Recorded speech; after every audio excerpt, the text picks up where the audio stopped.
That's where we're going. Back in your lives, in your ears, and in your face. Welcome to another episode of Papa G's House, episode 87. We got a fun one lined up today. Damn, it's been a fun week. It's one of those weeks where nothing has really gone wrong. It's been steady. I think also feel like I had a jam with the Eel System boys last night at Ramon's new built studio, and gotta say, I'm in a good mood. I hope you guys are too. It's Thursday. We're closer to the weekend. That's why we chose this slot for this podcast, because we're getting so close to the weekend every single time we do this. So positivity is at an all-time high. But we got a really cool episode. We've got Paul and Chris from ATFN, all this for nothing, joining us to chat everything. All is for nothing. New material, old material. The entire history of the band. I mean, I watched their documentary today again for the second time. When it first came out, I checked it out, and when I saw it again today, I was like, oh, I've watched this before. So I'm super stoked to have them on. I didn't even know where to start with it because it's just such an amazing story. But before we get to that, the man who used to be in the chat, the man who is now on the decks, our trusty producer, Art. What is happening, my brother? How's your week been, dude? It's good to see you. I see you got the headphones as an Alice band. Yeah, dude. I mean, like, I used to rock an Alice band before. No jokes. And like, it wasn't really like the plastic thing. It was more like a mesh vibe. I don't know. Whatever. It's cool. Well, it's not cool. It keeps the hair out. I need to get a haircut, basically. I like it, but you know what? There's one thing missing. What? Is the Pablo Escobar moustache, bro. That moustache was insane. I loved it. Why did it only last one episode? Because I couldn't deal with it being in public looking like a pedophile. I love it. But you look great, dude. I like So the cleanly shaven moustache, but it'll grow back. I definitely urge it to make an appearance once again. Yeah, it will come back sporadically. Okay, great. But one thing I didn't actually say is that we got a live chat going, people. If you want to get in the live chat, post your comments, post your questions. We got some cool guests today. It's going to be fun. But we started a segment a couple of weeks ago, and it started off a bit rocky, and then it got a little bit, we didn't know exactly where we were going with it. So this week, this is a segment we like to call Beer of the Week. What we got here, dude? You organized this. We have got float like a butterfly, sting like a Belgian ale. Damn. And it's got Muhammad Ali there. Yep, it's got Muhammad Ali, and I just saw this on the shelf, and I was like, let's give this bad boy a go. It's it's very small, but the Kennel Brewery, brewed with okay, we're not gonna go there. Yeah, the Kennel Brewery, interesting, brewed with water, malted barley, wheat, 100% pure honey, hops, Cascade yeast, Oslo Kvik. I like the colors. Chuck the can up there on your camera there. Yeah, that's pretty nice. Eh? Got Muhammad Ali giving a stiff to the jowl. Okay, let's give this. I like the colors. Let's give it a taste.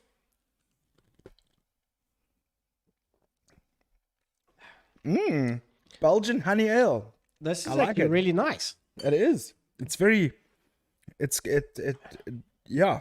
It hits you at the back of the tongue. It's got like a sharpness, but it's not very sharp. So it's sort of like a Spur steak knife sharp.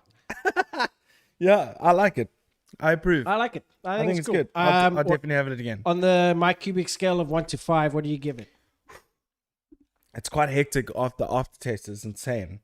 That brings it down like half a point, I would say. It's quite brutal, the aftertaste. I'd give it out of 5, eh? Yeah, out of 5. Got to give it a 2.5. 2.5. I was gonna give this a solid 3. It's like run down the middle, but I do like it. I've had better, but this is actually, I wouldn't mind having another one, actually. Yeah, no. I mean, I wouldn't say no to it. Also, the My Cubic scale, Wikipedia if you want to know what it's all about. But dude, without keeping our guests waiting, we have Paul and Chris of ATFN, All This For Nothing, joining us on the show. So why don't we pull them in and say, what's up, dudes? Thank you so much for joining the show. Hey, how's it going, guys? Just want to make sure, have you unmuted that channel, Art? Alice is unmuted, man, my bro. what a stellar human you are. I know. We got Chris on the top. We got Paul on the bottom. Dudes, once again, thank you so much for joining the show. I've been really looking forward to this discussion. I had some chats with Warren from Plug and Mongrel. And dude, thank you so much for joining us. We got a lot to talk about. Holy moly. We've got new music. We've got old music. We've got a break between 2015 and 2019. To be honest with you, I finished your documentary for the second time. I first watched it when it was released in December of 2020, I think it was. And then again today. And I feel like it's completely thrown my rhythm because there's so much to talk about, so much to take out of it. But the one thing is I really appreciate the passion that you guys exuded in that documentary. And it's great to see that that musicians telling their story like that. It's incredible. Well done on that, by the way. Cool, thank you. Yeah, man. sure. Thanks, man. First thing, Yeah, yeah, go for it. No. Just I'm glad you got to see it and people are still watching it and responding well to it, man. Yeah, no, I mean, it really is. It's so great. I mean, each moment of the documentary I watched, I remembered living those moments when I first watched it in 2020, in late 2020, and that's before all the pandemic and all that kind of stuff started. And so I think the where I want to start, because there's such a big history and you guys playing massive shows and being so revered by so many people, is the break between 2000, formed in 2012, came to an end. Paul, you had a bit of an injury in your hand, so let's go from the break to starting up again with the band. I think I'll let Paul do the first bit of this and then I'll fall in somewhere in the middle. For sure, absolutely. As we know, we keep things very loose on this podcast, dude. Yeah, we mustn't forget Chris's opportunity to plug his new hair care product range. That's actually why we're here tonight. This is my hair care range. This is Ruka. Yeah, same. Mine Beautiful. too. Hey, listen, Chris, you and I on the same boat, Brad. You just embrace it. I can't. To not show the world my rubbish hair. Hey, boldness for nothing, people. Boldness for nothing. Yeah. Listen. Look at that shit, bro. I'm not doing too. I don't know what this is. But we're gonna talk all things hair care products in a minute. Chris and I stand in solidarity this evening, bro. No, but that's awesome, man. I'm looking forward. This is going to be fun. I knew this was going to be fun, man. So tell me about it. And our sponsor for today, Keeps. Yeah. Yeah. Well, I guess you saw the documentary, so we decided to fire up the old bird in sort of mid 2018. After we all lost a mutual friend and me a partner, and we decided through that we were going to use our time to kind of get the creative energy flowing as a means of catharsis, I guess. And it was really, really awesome. We just dived into a new EP. Well, actually, we didn't really intend on doing an EP. We thought we were just going to start writing and get everyone together and get creative again. And then we were just churning out new music at such a quick rate that we figured, hey, let's do an EP. And that's pretty much how it started. And then we recorded. And I think we were maybe hasty. We wanted to kind of like get things out quickly, and then we were like, nah, let's wait. The song process and recording process is going so well, so let's wait to release it in early or late 2019 actually. And after having done some really awesome shows like the Ramfest show and the Halloween show and Roarfest, which had like Groin Churn and the Narrow and all these cool bands playing. So yeah, we definitely we played a whole bunch of rad shows, and I suppose like for most people, the pandemic just kind of took the wind out of everyone's sails. Of course. And Go ahead, Chris. I think something that we all actually that happened during this whole process of writing and hanging out again and doing stuff in the studio again is we just all found the place that we used to go to make music together, and kind of rediscovered each other as musicians, as as we went through this, and I think we found that the fun and the passion and the enjoyment of the music and making music together was really the thing that was driving us forward. And then like Paul said, lots of rad shows which were amazing, with some amazing bands, and it just lifted the energy, and I think it's still carrying us forward, writing new music and now with the new single out. So yeah, quite excited about that. Got Paul back, fantastic. But the one thing I want to ask is, obviously there's circumstantial reason. The reasons were circumstantial as to why the band took a break at that time and stuff. But do you not also think that it could have been like a beneficial, refreshing, but when you got back together again, it would be like, oh my God, like we are so amped for this. It's been a long time, etc., etc. Paul. Well, Paul, yeah, go for it. I need to start remembering if we got two guests on Zoom, I need to say, hey, you first. So, Paul, go for it. I think, people had wanted to get the band back together for a while. Look, it was tricky because, like two pretty integral members now live overseas. Mark, who lives in Amsterdam. Yeah, and Hank in Australia. A co-founding member who lives in Australia, so we'd always wanted to do something musical with the band, but we're a very, I don't want to say super technical band, but like we need like to be hands-on, and we need everyone in the room together to work out all the fiddly bits, so like I suppose the passing of that friend like gave us that impetus to, we were just kind of like, fuck it, we are gonna. So I don't know if I can swear on the show, but no, we're just gonna like, come on, man, it's the internet. Come on. We're gonna. Oh, we lost him again. But don't you guys finish each other's sentences, Chris? No, but I get finish each other's musical phrases, which is even more intense. Yes, and what? Yeah, go for it. No, you were about to ask something. Oh, there we go. There he's back. Because that's one thing that I wanted to touch on, is that you are a technical band. I can hear it in the music. I can hear it in your production, that you guys look at, all, very melodic, man. It's something that I really, personally, as a music fan, is the melodies. And your melodies are just, They talk to me. I'm a listener when I hear that stuff. The melodies are amazing, and especially you guys have got these vocal harmonies. I mean, how many harmonies everybody in the band can sing by the sounds of things? Yeah, pretty much. Pretty much. Yeah. All of us can sing, and I think it's always been like, everybody just sang. It was never like, are we all going to sing or whatever? We just sang, and it's always just kind of been that way, I think.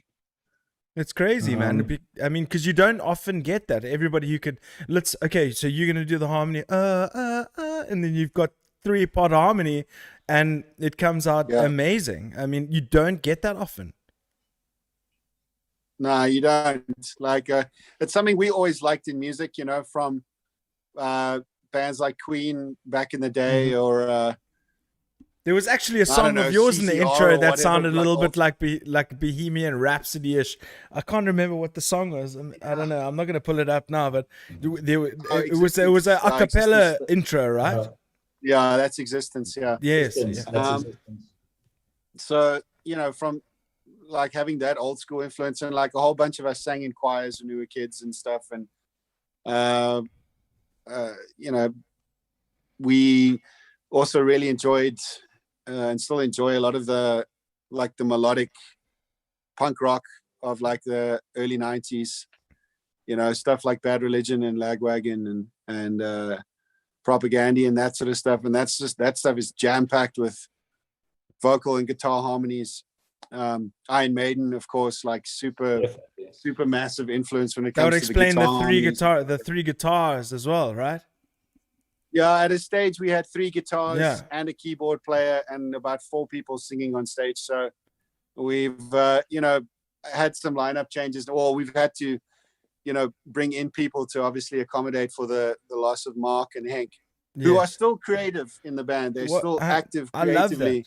I Yeah, love that. They still write think- and are members of the band, but obviously we needed to find people here who could, so we could actually play shows. Sure. And I think we kind of hit gold because we found Werner and Wim to help us out at that point. And it was just like magic. It just happened, and that was good fun. But yeah, definitely, like to me, it's really cool that we can all work together still.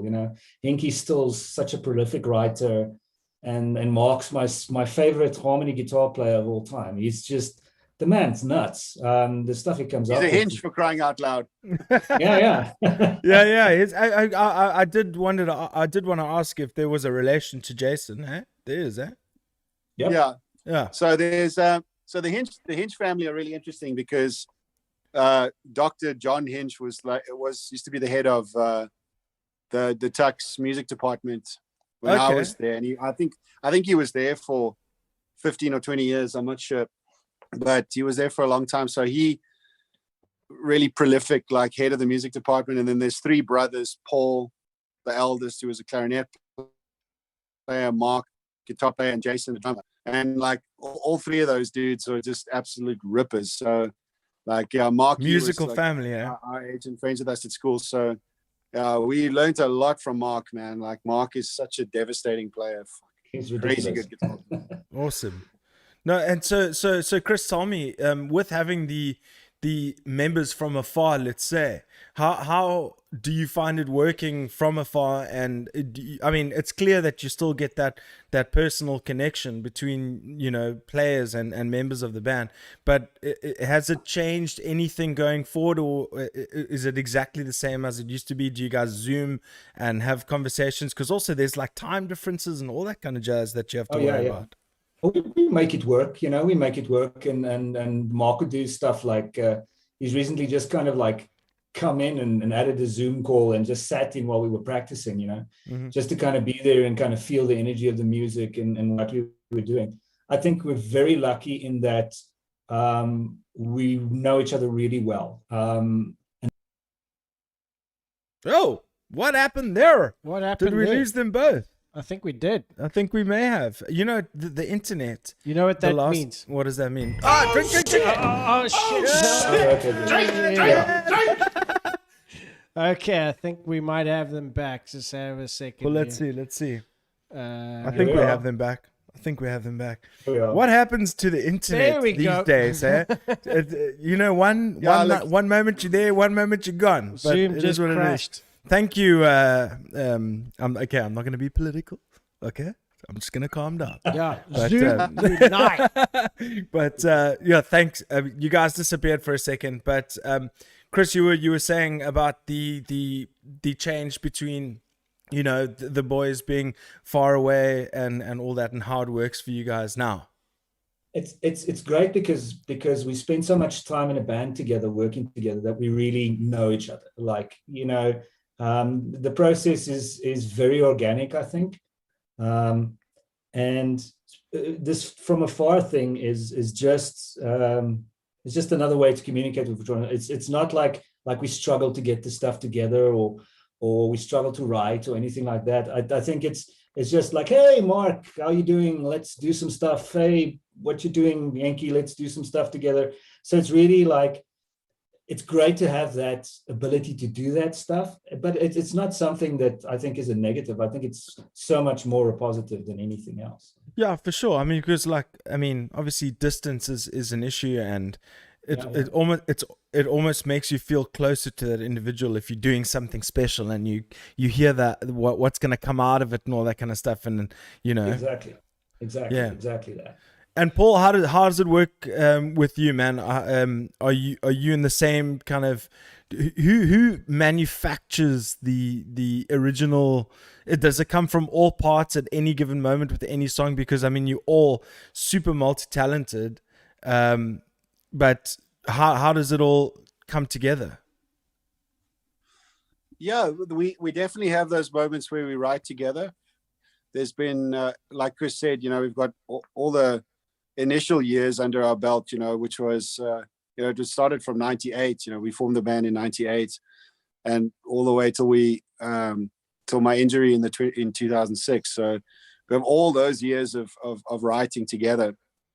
The recent stuff, like obviously we have the new edition of Shani Brits, yes, who's a good friend of mine. Wow, and as well. Yeah, we'll get to that. Because the dynamic for the most part throughout the years was Henk and I writing. So Henk would write a ton of lyrics and songs, and our relationship was mainly Henk writing a lot of lyrics and me writing a lot of music, and then vice versa. Like, I don't think I'm the strongest lyricist, but like I'm very strong obviously with the riffs, and I bring a lot of riffs and choruses and things like that. So with the addition of Shani, that really helped me with that relationship. Once Henk had moved back to Australia, like Shani's an amazing poet and writer. So Shans and I would sit, and we would craft songs together like that. Like she would bring a concept, and I would help craft the concept into a song. And that's how a lot of the writing gets done, is that like her and I would sit together and mold songs that way, and then bring kind of completed songs to the band. And that's one element. And then in the other case, we're just in the band room together, spitting ideas at each other, so it's that combo. I think there's a healthy balance of completed works brought to the band, as well as the band writing together. It's what I find so fun is like Paul would bring something into the band room, and then we'd workshop it, and we'd all work the arrangement together, and that's such a great process. I mean, and whether we play something in the band room or whether Paul brings something, there's not one singular kind of songwriting process. There's a lot of ways for songs to enter the band, and then we just take it and go with it. Yeah, I mean that's a huge thing for me. Like, it's great doing stuff from afar, but nothing. Remember back in the days, I mean, I was born in the 80s and the 90s. I listened to my music that I listened to and all that kind of stuff. But when it came to like music and stuff, it all came from the mental side of like getting a band room and you make it happen. But it, obviously time takes its, it goes on and things happen, and technology, Spotify, Apple Music, and all that shit happens, and it takes away from the fact that like also it is also cool to like craft music in a room together, but it shows you that you can do anything nowadays, and have band members all over the world. But I wanted to ask you, Pathology and Pantomime, when was that released? Recently, like a couple of weeks ago? That was released a month ago. Jeez, yeah. I mean, wow, another incredible track. I mean, you mentioned earlier, Paul, the technicality. You can hear it in the music, the way the song builds. It's got those soft, nice cleans, but they cut through so beautifully in the mix, and then you've got the harmonies, and then it all of a sudden builds, and then kicks into like, not blast beat, but like your punk, I mean, amazing, dude. Like it takes you, Yeah, and Yeah. it takes you on a little bit of a. It's like you didn't expect that from the song starting how it started to get to a full on punk song, It's but like but it's great that with so many other elements attached to it. You've got the synth and all that kind of stuff. So Chris, go ahead. it's great that you say that and that you can enjoy the music that way, because I think a lot of the intent when we write stuff is for it to be like that, for people to be able to enjoy the music like that, to go like, oh wow, this part moves into that part and it's so awesome to listen to. And that's you've nailed it. That's absolutely it. Thank you so much for listening to our music like that. No, absolutely. I mean, listen, I appreciate good music when I hear it, and people will know on this show. I don't. I'm not a kiss ass, but at the end of the day, I love the music. I've been listening to it for quite some time. Actually, one of my mates, I don't know if anybody's there, Jared Ronenberg, he was like, "You got ATFN on, dude." And I was almost trying to find a way for him to get into, because he knows everything about you guys, dude. It's awesome. The background, like he mentioned Oh, that yeah? someone Oh, yeah? someone who Does he played know about Chris's hair care range? but who played for Pet Flies? Who was Hair by Chris for men. apparently one of you guys were in Pet Flies. I played bass in Pet Flies for a bit. Okay. When Ian moved, but not for long. I was in the band for like 3 months or something. Okay, because But that was Mark was in Pet Flies for. Yeah, we I don't know. I think we kind of poached Mark out of Pet Flies. Oh wow! And, Okay, because that was the one band from. I mean, because I've got a weird story into the whole punk alternative underground metal scene in Cape Town. I was studying at Varsity College. I met this guy named Rob Hope, and he was just such a rad guy, surfer, and he was friends with my other mate who kind of like satisfied the other side of my personality in sports. And then And you guys kissed. and we clicked and it was and I went to a house party where Man in Suits and Pet Flies were playing, and then there we go, there he is. And then Hi, Jared. I don't know if you remember when the dude got stabbed by a beer bottle, and it didn't end so well. But that was the first and only Pet Fly show I'd went to, and it was insanely awesome. But was the gig was in Cape Town or where? Yeah. It was in Cape Town, in Constantia, I think it was. When we had the house parties back in the day. But yeah. So back onto Pathology and Pantomime. That was released a month ago. Obviously, we've been hit with this crazy pandemic. I hate to talk about it, but it always comes up. How did you manage from I can only imagine you guys, fuck, it's 2019. We haven't played together since 2015. Let's rock it. Let's go. Let's release Reverence and hit the ground running. And then, boom. End of 2019. The story of our lives. Down. The story of our lives. Yeah. Pretty much. Time for another documentary, but go ahead, Chris. Yeah. See, we've got some yeses there. That's good. Yeah. But yeah, no, COVID is a challenge. I mean, for all of us, especially people in the entertainment industry. I've got so many friends who are engineers and riggers and people who work in the industry, and they've had their entire livelihoods threatened by this thing. I think there's so much that we don't know about the impact of this, especially on the entertainment business yet. But we've been very fortunate that we've been able to, continue working through this time and together and, be healthy, which I think is such a blessing. So it's a challenge, man. It's such a challenge, and it's for everybody. And like I said, we've been so lucky to be able to work together and do this stuff. I know there's a lot of bands who aren't able to do that, and guys who are really suffering. So go out there and support your local band people on the internet, Yes, buy their yes. albums, watch their shows. I wish we could just get Chris full screen to go, Eventually. hey, you do it now. Eventually, when you But do yeah, that, actually, no, just go buy their albums. Go to yes. Spotify. Give them their 0.003 cents. Yeah, and No, just go to it's- Bandcamp. Forget Spotify. Just Yeah, go to man. Bandcamp. That's Ah, where okay. you Yeah, can go to actually Bandcamp. make money. Yeah, Go to man. Bandcamp. Streaming Go to earns you guys nothing. yeah. Okay, Yeah. well, thanks for the reminder, Art. But Sorry. but yeah, no, geez, man. But that, I mean, that's the thing. I mean, you know, when you grew up, when I grew up, I was born in '84. I grew up to mega bands and, you know, all that stuff. That shit, unless you Billie Eilish or Post Malone, and it seems like let's talk about it.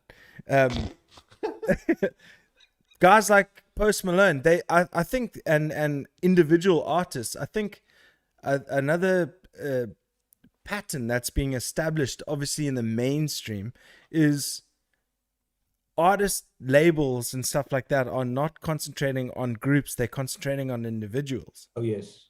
Yeah, Do you agree? for sure. Okay, yeah, absolutely. it's crazy. It's just because less liability, I suppose. I don't know what it is. Which is a shame because there are so many great bands out there, and there are so many great bands that nobody knows about yet. You know, I would like to think that the band will never die, because it's such a I don't know, it's such a touchstone really of can I say modern society. The band, it's a thing. Yeah. You know? But I do see the whole single artist being pushed a little bit more. Producers kind of doing more of the work rather than the artist. Yeah, it's a growing trend, I think. For sure. One thing I wanted to touch on quickly. Do you want to? I want to Go quickly. The one thing I wanted to say is that, Paul, you said earlier on, that's the story of our life. When watching the documentary, is when that's the story of our life. But when watching it, there was one pertinent point throughout the thing where it was like, once we had, you know, decided that this is it for now, there was a market for it. Yeah, It's like timing is everything, and it's all of a sudden there's MK on Yeah, it really front is. and all that kind of stuff, and you guys were like big, playing the massive shows, revered by everybody, you know, the whole bang shoot, and then all of a sudden it happens, and then there's all these other channels of media. yeah. I think it's just luck of the draw. It is just timing. You know, I mean, we're not special by any means. That, like, you know, the universe like shafted us in particular. You know, I never saw it as like a shafting. But Nah. I hope I didn't make it come across that Damn way. Damn you, Tom. Yeah. Like it just was what it was. You know, I mean, that's just how it goes. Like there's a bajillion bands who, you know, can steadily ride a wave to a crest and then take it, you know. And I think perhaps that could have been like that for us, like if it wasn't for certain events. But like I like to think that I'm not as cynical as I was like at that time, and being able to play now and like Chris said, like be in a very, very fortunate position to, you know, we have our own studio and we have wow, you do, excellent label. Lucky. You know, we have friends who, you know, we've been playing in bands for ages, so we have access, you know, not that we're special or anything, but like we have access to submit our stuff to stations or festivals and I don't know, like be a part of something again, or kind of continue to be a part of something despite having left for a while.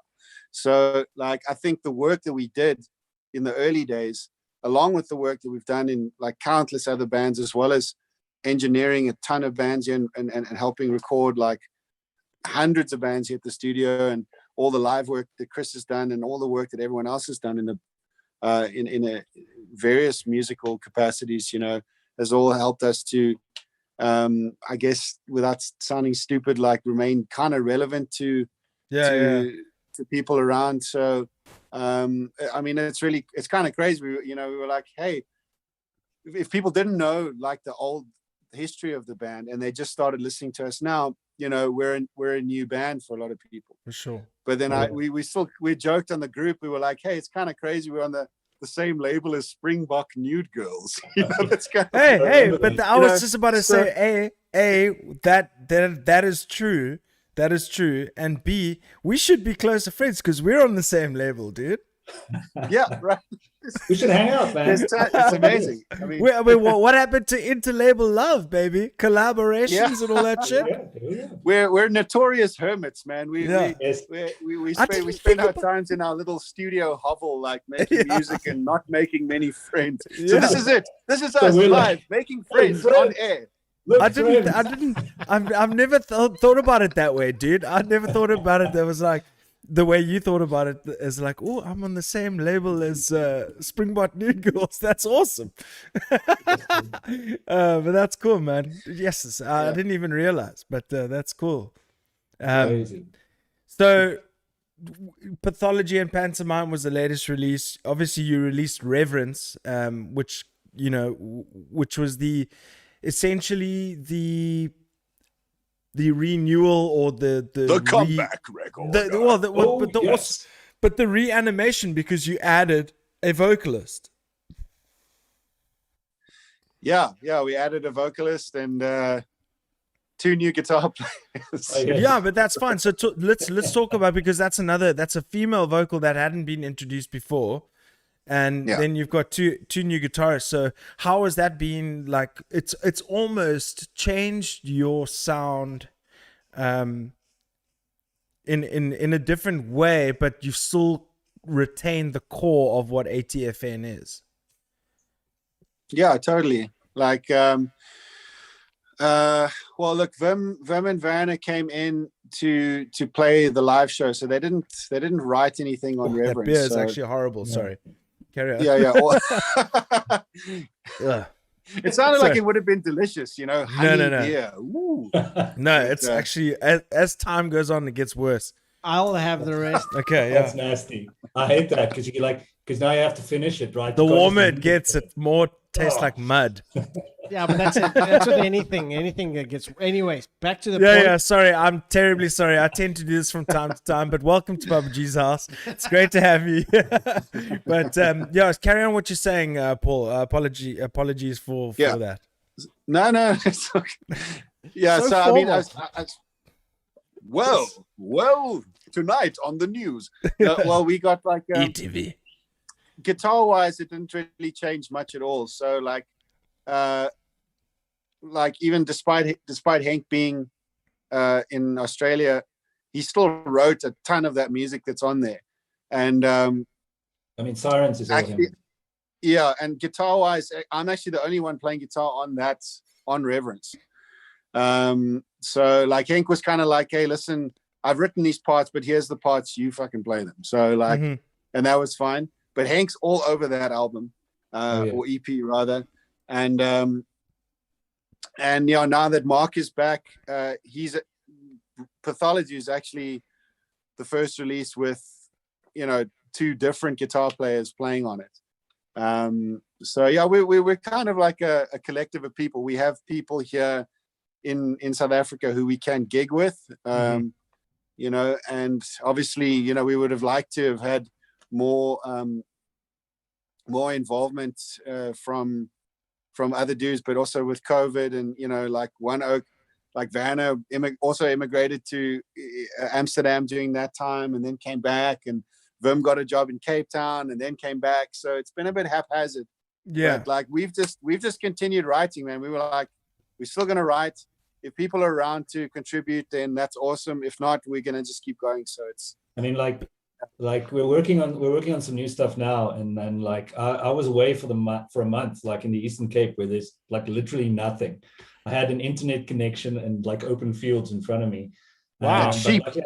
And sheep and lots of sheep. We won't talk about the sheep. Anyway, What happened to the sheep? immediately fired from the band. No, but yeah, like I took my little portable studio with me, and I had it there, and took my bass, and I literally sat there in nature and recorded like bass parts. And For the and next that's- single, which is coming out at the end of June. Oh yes. So Here we yeah, he was go. actually on the farm, busy tracking his bass Awesome. for that part. You know, while we were getting all the rest of the music together for the next release. It's so great that because like, you know, we can all depend on each other as musicians so much, that we can do this. You know, it's I don't think a lot of bands can, you know, go into like different places and lay down their parts and then come back and have it work. And I think we're very, very fortunate in that respect. And also the fact that like we can record anywhere now these days. Anyway. Yeah, I mean, I think you guys are fortunate in many respects, in the sense that you've had such a deep history, have got an incredible story, and then still all these years later. I mean, formed 2012. Next year, guys, 2022. Formed hey? 1998. Formed 1998. 1998, bro. Yeah, but the 12, ATFN 12. That's what it says in your bio, that you formed 2012.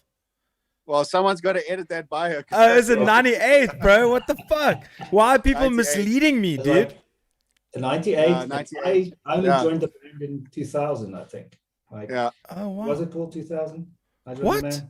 Yeah. Oh, we wait, met you maybe- we met you at Audio College in 2000. So we formed in 1998, and we actually recorded our first album in 1999 at B Sharp Studios, which sounds like a haphazard mixture of the Vandals and like children's songs. What I said It's fucking 2012. ridiculous.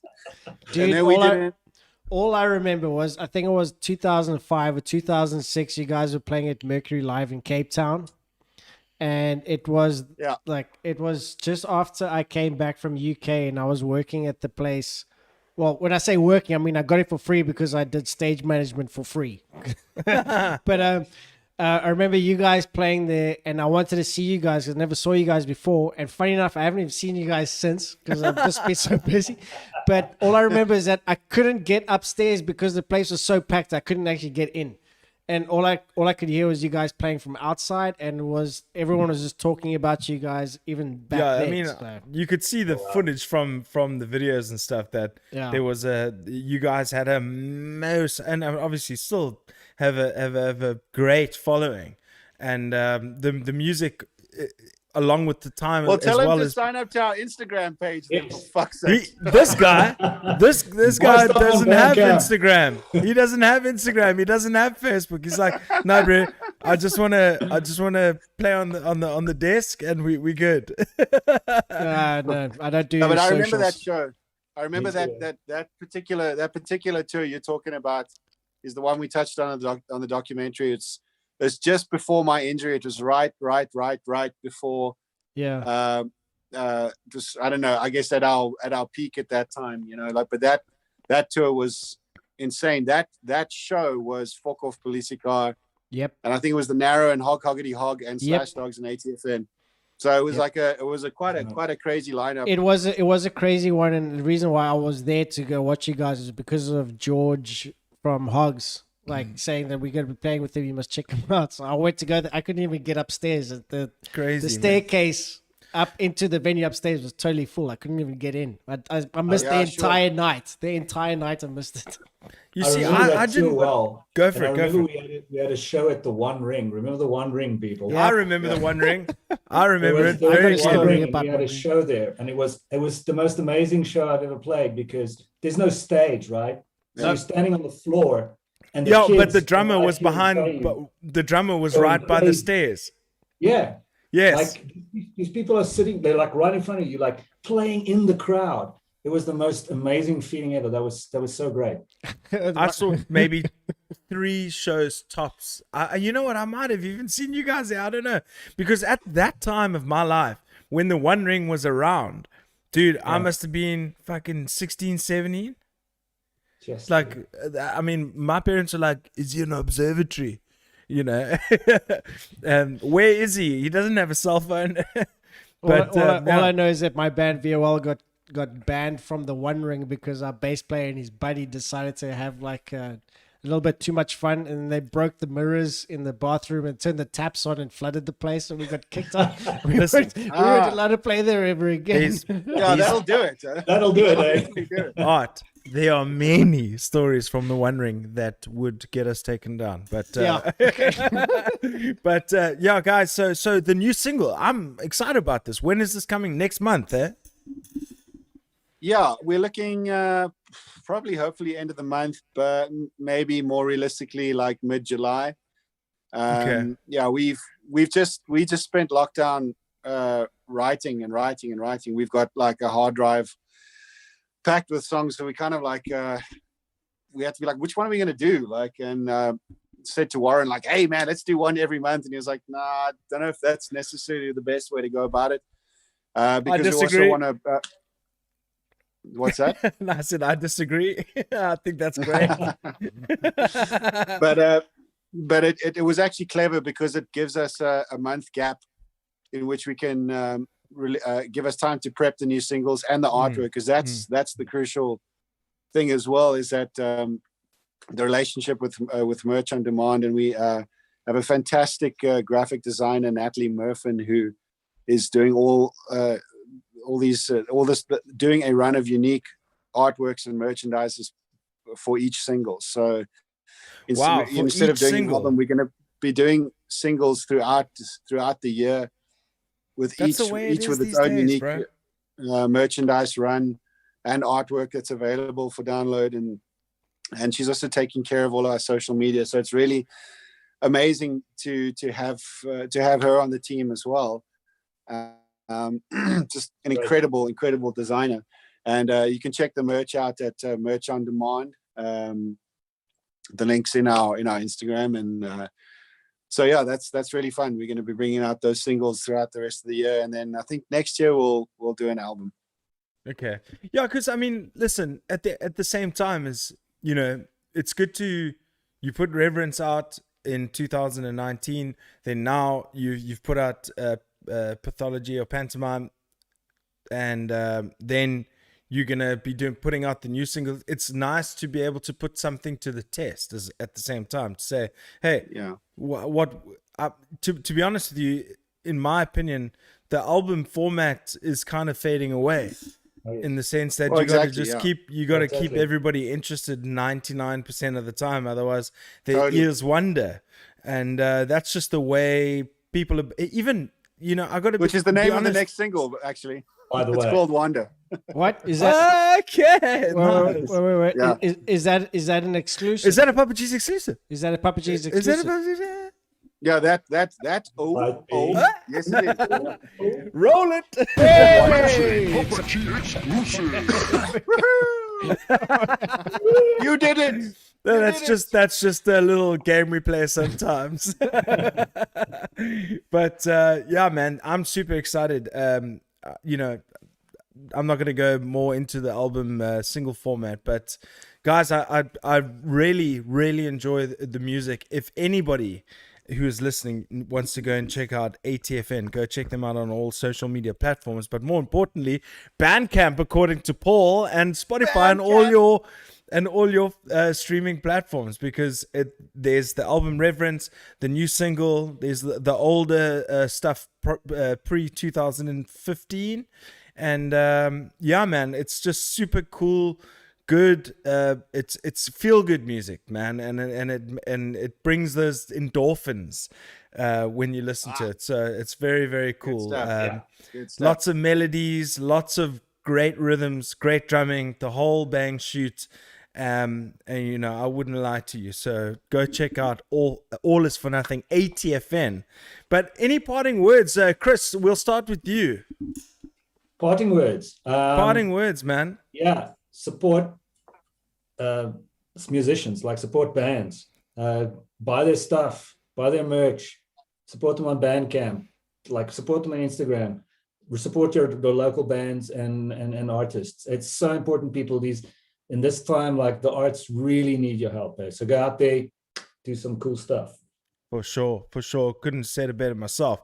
And Paul, brother, looking all kinds of dapper in the beanie and leather jacket. I like this old thing. This is Yeah, my I dig it, granddad dude. got this for me when I was 11 years old. I love it. I still dude. have this I love old it. That's why the sleeves know- are this long. They don't make them like they used to. This is pure leather. It's made out of the skinned hide of our former bass player. I almost had to kill the animal myself. You might have done. Yeah, exactly, bro. Exactly. But Yeah, Brian, it's no. good to chat to you. Any parting words for the listeners, man?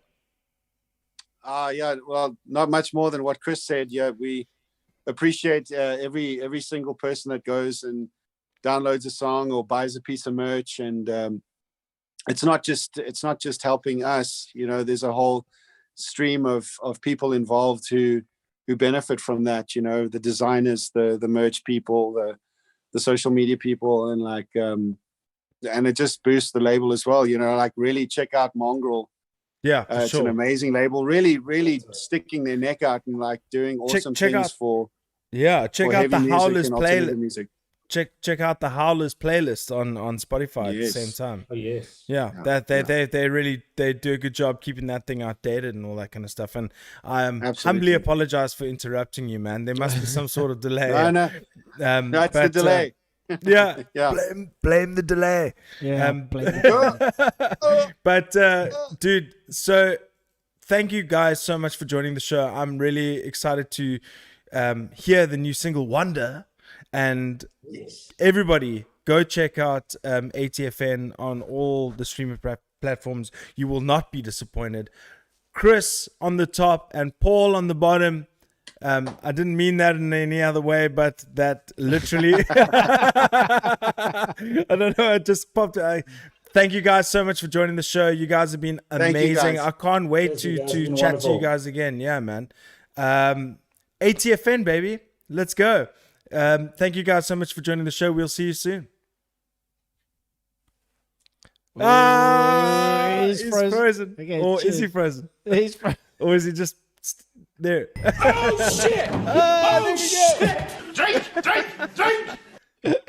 Hey, there we go. What a cool bunch of dudes, man. I right. really enjoyed that. There we go. Thanks, guys. Oh, they're back. Hey, there we go. Thank you so much, guys. I really, really appreciate it. It was such a fun chat. I look forward to chatting to them again soon. Their music is so melodic. It is so rhythm. There's so much rhythm. There's so much bounce. There's so much harmony. I really implore you to go and check out their music. Actually, check out the documentary, because that really took me on a journey. And I was like, wow, these guys are so passionate. The dudes were almost, you could see the emotion in their eyes when they were filming that documentary. Lots of hardships, lots of ups, lots of downs. So if there's any local documentary I could recommend to you right now, it would definitely be the ATFN documentary. Maybe we'll link it in the video in the description, because it's seriously, I'm so glad that I took the time to rewatch it today, because it really was it was amazing. It's like, is this from South Africa? Are we being serious right now? Super cool. But Art, Dude. what do you have to say, bro? Well, the thing about Bandcamp, actually, there was something I wanted to say. One time at earlier. Bandcamp. The thing about Bandcamp, VOL Yeah. made more money from one sale on Bandcamp than we totally ever made on Seriously? streaming. Yeah, Really? yeah. Heavy days, dude. Yeah, same. Just- Is it, are we gonna do it? Are we gonna pull another Papa G's extras, bro? Oh, we're Papa G's extras. I don't We know. We gotta check with the dudes, man. They still seem to be there, so I mean, I can go. Yeah, no, we made more money on one sale than we did on the streaming. We're not streaming everywhere though. Okay. But and the other thing I was going to say earlier was that when people were getting used to, cheers. Oh, when- what happened?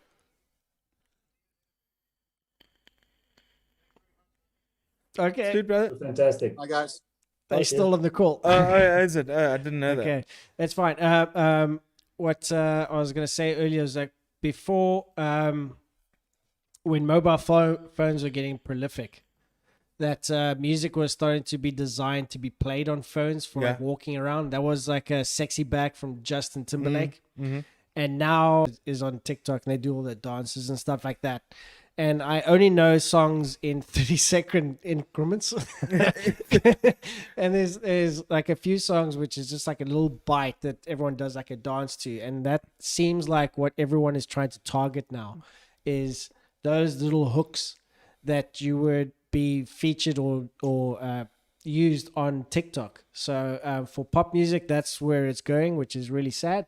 So there's not much place for bands anymore besides going balls deep in the underground again, like it was in the early 90s and 80s when bands were like literally underground. You know, so that's what I was gonna say earlier. Yeah, dude, I mean, times have changed, bro. Times have changed big time, but I mean, what can you do about it? You just got to roll with punches. Yeah, so you know, it is what it is. That's just the reality of the situation. And you know, it's you know, I had a practice with a band last night. How did that go, dude? Ramon's studio is amazing. Is it? It is amazing. We must get Ramon just to do a little tour of his studio, because it's always nice to see someone taking the initiative and building something at home, you know? Yeah, dude. And he went the full, you know, like soundproofing vibe. Nice. I've got a video I'll show you off air. Sick. It's amazing. It's the best acoustics of any jam room I've played before. Wow, well done, Ramon.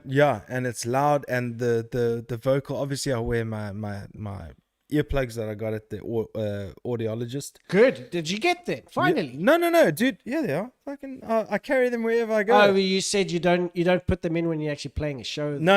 I don't use them when I play shows, but when I practice, it's kind of defeating the purpose. No, it helps a lot. But these are fitted to my ears. I've got the same ones. They are the best, and they literally block every frequency out that is necessary to block out. Yeah. And I can hear my guitar perfectly. Now, just imagine when you get used to that and you're playing shows and you got that in there, you have so much more control because you can hear everything to its rawness instead of its loudness. Yes, no, you're absolutely right. I'll try that for the next session for sure. It's much more difficult for a drummer. I mean, from my point of view, is that when you have those plugs in there, it dulls out a lot of the drum sound from where you're sitting. So like when you're hitting a cymbal, you don't think the cymbal's ringing enough, or the snare sounds too dry and you're struggling to get like your strokes in there correctly. But it's just a matter of, you just have to say like, okay, I've got these plugs in my ears to protect myself, and I've just got to trust that the snare sounds the way I think it does. Yeah. So it's a bit of like an adjustment. I don't know what it is like. You feel like you're in your own little world. Yeah. Yeah, it's horrible, but you do get used to it. But with mine, I'm very used to them because I got them made for me quite a few years ago. Yeah, but it is the number one thing. I look at France the Planet. Got a shout out France the Planet. He's had to take some time off from broadcasting because he's been listening to too much loud music and he's been wearing headphones for too long. Like that's the same story as you. It's probably tinnitus, and it's he exactly says the same thing, dude. The fucking proximity of the speaker cone to your ear, that's the worst thing ever. Can I tell you when I wear headphones, dude? What? 1 hour a week, and that's for this podcast. Dude, I've got at work, I've got my headphones in all the time because I have so much goddamn meetings. And it's like, because I have to have the headphones because it's got the microphone there. And if I just have it open, and then other people can hear the meeting and stuff like that. So I've always got my fucking, it's my Apple AirPods. Not the AirPods, the AirPods. I'm not that posh. Yeah, I've got the AirPods. I mean, to be honest with you, the AirPods are way too much PT with the whole wireless vibe. Nah, fuck that noise. But you know what I also do? The left one doesn't connect with the right one. I've got them, and they're disastrous. What I find helps is that if you are wearing like over-ear headphones like these are open back though, hey? Yeah, but what I normally do is I put my hoodie over and I put the speakers on top of that. Okay. So, because what that does is it doesn't build up so much bacteria in your ear, because when it's like this, dude, when you have when you have earphones in or earplugs in or whatever, the bacteria multiplies by like 700% more than normal. So like if you got it, it's crazy. So if you have a little bit of something between it, like even just a hoodie or whatever, it helps a little bit. But to have headphones on for a long time is not a good idea. No, not at all. Not at all. And I used to do them when I did meetings and stuff. Now I just, because I put them on. I don't know if you saw, I put the monitors back in the studio. I'm so happy. But they also fell asleep like crazy if you use them on a TV. It's horrible. Yeah, no, it's the worst. But dude, that was a great show. Got to mention a couple of things to close. Sports updates, bro. We got Baku this weekend. Formula, dude, that I am well beyond halfway through Drive to Survive. I'm like episode 6, season 2. now you Obsessed. see what Obsessed. Now you see what I mean about that show. That is really cool to see all that background, but you can see how structured a narrative is. Yeah. And then that journalist guy that pops in the middle there, he's purely and he's like, just "Will a you-" little tie. And he says the guy, "Will stuff. you resign?" Yeah, it's like What the fuck? Were you going to ask someone in a press conference, are you going to resign from your position? And also, dude, can I tell you my story of the entire show so far? Yeah. I haven't got all the way through, but my story so far is the story between Checo, Sergio Perez, Yes. and Esteban Ocon, Yeah. when they were both racing for Force India, and Yeah. they kept on crashing into each other, Yeah. racing each other, and Checo was actually mostly the guy in the wrong, Yeah. and he kept his seat for Force India because he had the backing of Carlos Slim, and Yep. Esteban Ocon was like literally racing the best year of his career, and he lost his seat and he didn't get to race in the Formula 1 in 2019. That blew my fucking mind. Yeah, I know. I remember when watching that, and even while watching the season, that he lost his seat. So myself and Carolyn were like, "That's actually really sad because he was doing well." But now he's in the same team as Fernando Alonso, and he's actually doing better than Alonso is. Yeah. So yeah, Ocon is cool. I mean, he doesn't look like the Is type of Alonso dude you would back? think- Because he retired. Alonso is racing this year for Alpine Formula One. Racing Wow. team. Yeah. So he retired and then came back again. Yeah, he retired and 'Cause he had went to way- go do IndyCar racing, and then he also wanted to do NASCAR. He wanted to win. The not NASCAR. passion hasn't left for him. He wanted to win the Indy 500. So he tried the last 2 years to win the Indy 500. The first year he was doing well, then crashed out, and then this year I don't think he even got in the top 10. Shit, eh? So then he was like, "Oh shit, that's not going to work for me. Let me go back to Formula Yeah. One." You know. And so many stories that really have blown my mind. Jules Bianchi was one of them. 2014, he was the second driver to pass away from a Formula One accident after Ayrton Senna. Yeah, he was the last one. Yeah, and he was Charles Leclerc's godfather. Yep. I call him Charles because everybody calls him Charles Yeah, Leclerc. I mean, like there was an interview where he said like the way you pronounce it is however you want to. I think Exactly. he's kind of given up Yeah. now. And there's two things that I can Charlotte. take out of what I've seen so far is A, Daniel Ricciardo maybe didn't make the best decision leaving Red Bull, and B, Max Verstappen is a beast, and then C, Lewis Hamilton is the ultimate beast. So are you? I mean, since you're like pretty fresh in this now, who is your actual guy? Who do you rate the most? I mean, like I would probably think that you would say Hamilton because it's true, but honestly, In terms of like who who are you most excited about? Max. Verstappen. Yeah. Yeah. You know Max. why? He's 'Cause just got the attitude, you know. He's the only guy with the possibility to challenge Hamilton. But he's also the only guy that is in the background, kind of like he's non-conformant. He'll swear in press conferences. Yeah.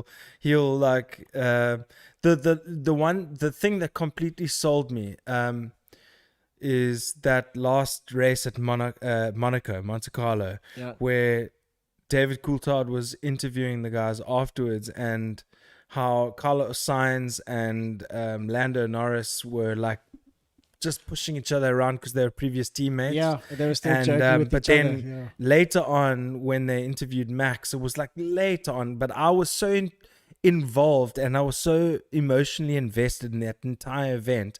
I watched the Grand Prix and I must have watched about another 2 hours worth of post race Yeah. commentary. I remember you telling me. Yeah. And that's when they interviewed Max and Lando together. Those are my two favorite. Max, Lando, Carlos Sainz. I told you Lando's cool, man. Lando is my favorite personality. Yeah, he's mine too. Yeah. And I've also grown more of a liking towards Carlos Sainz as well, just purely by his attitude within Ferrari. And of all the guys that have And changed he got to teams, Ferrari. Yeah. He got to Ferrari. It was his dream to be a Ferrari racing driver. but not only that, dude. I mean, out of all the people that changed teams, and like this year, which is Checo, Ricardo, Yeah. Sainz, whoever else, Sainz is doing the best. He's acclimatized and he's taken to driving the Ferrari way better than all the other guys were. Ricardo is struggling. I don't know why, because he's such a great driver. I don't know why he's taking so much time to get used to the McLaren. It doesn't make any sense to me. And Alonso, he's past his prime, so I don't really care about Alonso. And actually never did, really, to be honest. I quite like Valtteri Bottas at the same time as well. Valtteri Bottas. He had quite an unlucky race last weekend. He's had it against him the whole time. Whenever it's Hamilton and Bottas challenging for the top, I'm always championing Bottas. Yeah, of course. Just like I said before, it's Because great. Hamilton's going to win the championship It's anyway. great that Hamilton is doing so well, and Yeah. it's fantastic that you have a guy this good in the sport. But it would be nice to see someone else win. No, You know what I definitely, mean? dude. But then again, Max is hot. He's leading the championship, and so the is Red moment. Bull. So Yeah, let's let's hope it keeps this way and it doesn't go into Mercedes' favor and then they run away with it. That would be sucky. But Baku, dude, there's one corner there. I don't know the name of the corner, but it is scary when I'm playing it on F1 on Xbox, because it's like a quick left right and it's there's between an F1 two- for PlayStation and Xbox. dude. Yes, of course it is. I'm downloading it right now. we're gonna finish right now and we're gonna go play it. Yeah, dude, I'm there's gonna one buy it. corner in there that's shit scary. That it's like you have to brake really hard, turn left, and it's between like a building and another building, and it's such a can't wait. tight gap that it's like it's similar to that corner when you come down through the tunnel at Monaco, where it's just like a quick left right. It's like there's no space to make a mistake. Sick. It's like that. That's a part that I'm watching for everyone to make a mistake. Because either they go in the wall or they overrun it and they have to do a U-turn. Well, and go back. we'll be able to tell in the next half an hour what turn it is because I'm getting that game. I'm getting that game. Basically, this whole conversation is me telling you, Art, I'm a bona fide, absolute Formula One fanatic as of now. Last week. I'm That so Drive happy. to Survive. I implore anybody who loves racing, who loves any sort of technical sport, go check out Formula One Drive to Survive on Netflix. You will be hooked Yeah, from the get-go. I'm good And to also, last thing on this, because we're spending a little bit of time on the Formula One, is when they featured the Monaco Grand Prix, that's when you realize how much money is involved in that sport, dude. Dude, it is fucking, and that's the one thing that Hamilton is actually starting to push now, which I really appreciate, is addressing the issue of it being so expensive to get into racing. It's like mad expense to get into racing in any kind of formula, and he's often saying like, why is it so? Why does it have to be so expensive? We got to try and figure out something. So he's already pushing out those questions and bringing the awareness that essentially for you to be a Formula One driver, you need to invest at least $2 million just to be able to achieve a license to race.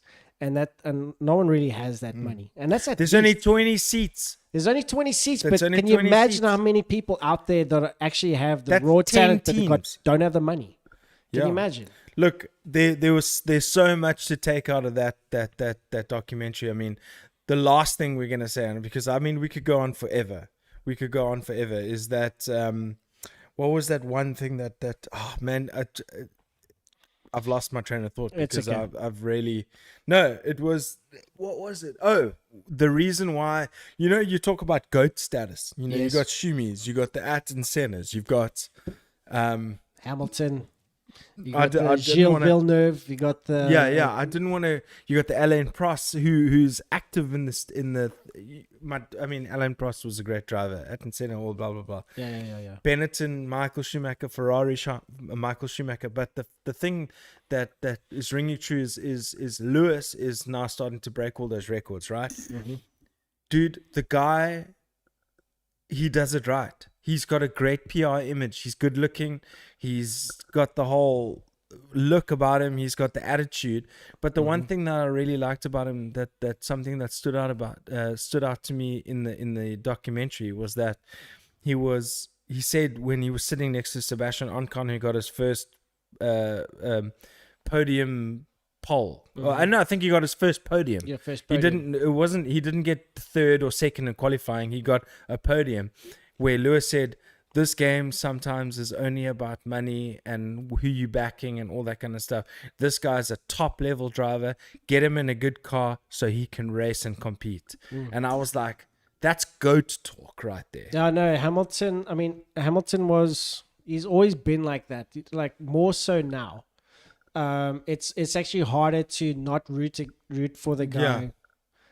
In 'Cause the he's last humble. couple of years, because he's gotten to the point where he doesn't have anything to prove. When he started in the beginning, it was almost like, okay, and it wasn't because he's a black guy. It's not because of that No, at all. he's knighted, dude. He's knighted, and he's knighted for a fucking reason. Exactly.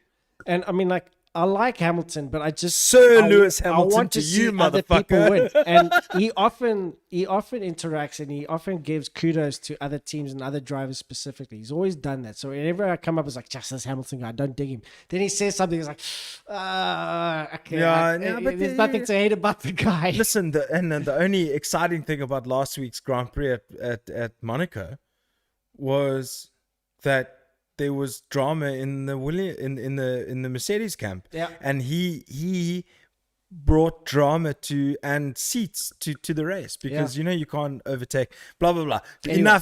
Enough Formula One for this week.